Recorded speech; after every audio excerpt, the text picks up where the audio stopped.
అయ్యా sir thank you.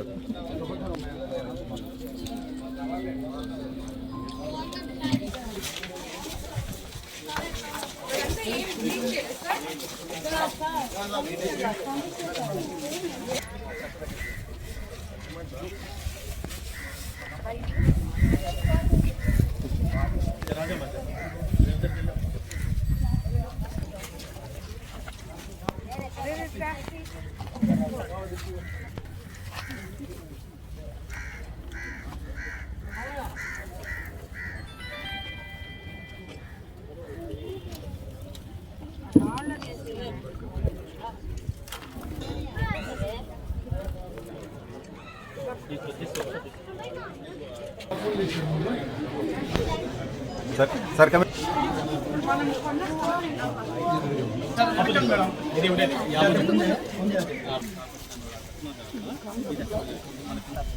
ఒక్క మూడో శనివారం మాత్రమే స్వర్ణాంధ్ర స్వచ్ఛాంధ్ర సాస్ ప్రోగ్రాం జరపడం కాదు. ఇక్కడ చాలా మంది మహిళలు ఉన్నారు. ప్రతిరోజు మన ఇంటిని ఎలా మనం శుభ్రపరచుకుంటామో మన పరిసర ప్రాంతాలని కూడా శుభ్రంగా ఉంచడము అనేది ఒక మహిళ నుండి మొదలవ్వాలని చెప్పి నేను ఈరోజు మీకు అందరికీ తెలియజేసుకుంటున్నాను. ఎందుకంటే మీ ఇంట్లో మీరు ఎంత శుభ్రంగా ఉంచుకుంటారో ఫస్ట్ మీ ఇంటిని మీరు శుభ్రంగా ఉంచుకోవాలి. దాన్ని చూసి భావి తరాల మీ బిడ్డలు కూడా వాళ్ళ గదులను వాళ్ళు శుభ్రంగా ఉంచుకుంటారు. ఇవన్నీ చూసి మనం బయట ఇంట్లో శుభ్రంగా ఉంచుకుంటే బయట ఇంత చెత్తగా ఉందని మనం బయటను కూడా శుభ్రపరిచే విధంగా ఒక అడుగు ముందుకు వెయ్యాలని చెప్పి మిమ్మల్ని చూసి మీ పిల్లలు కూడా అదే ఆచరిస్తారు.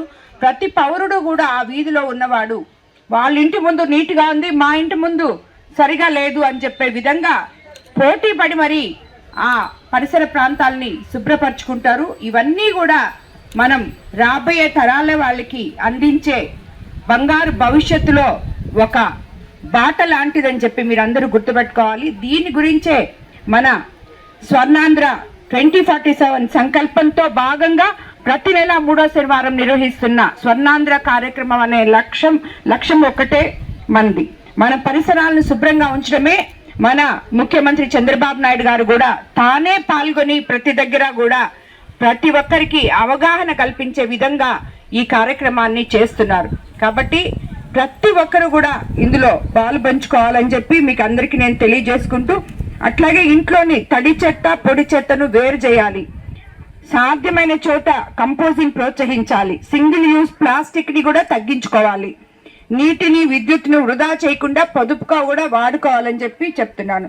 చెత్తను ఎక్కడ పడితే అక్కడ వేయకుండా సరైన ప్లేస్లో మీ ఇంటి ముందర బయట ఒక 2 చెత్త బుట్టలు పెట్టి దాంట్లో ఫిల్ చేస్తే మున్సిపాలిటీ వాళ్ళు వచ్చి తీసుకెళ్తారు. రానప్పుడు మున్సిపల్ ఆఫీస్కి కాల్ చేయడానికి మీకు ఆల్రెడీ ఒక నంబర్ ఉంది, వాళ్ళకి చేస్తే వాళ్ళు వచ్చి తీసుకెళ్తారని చెప్పి కూడా మీకు తెలియజేసుకుంటున్నాను. అలాగే RRR రెడ్యూస్ రీయూజ్ రీసైకిల్ అనే విధానాన్ని మన జీవితంలో మనం బాగా చేసుకోవాలి. అవసరం లేని వస్తువులను వినియోగం తగ్గించుకోవాలి.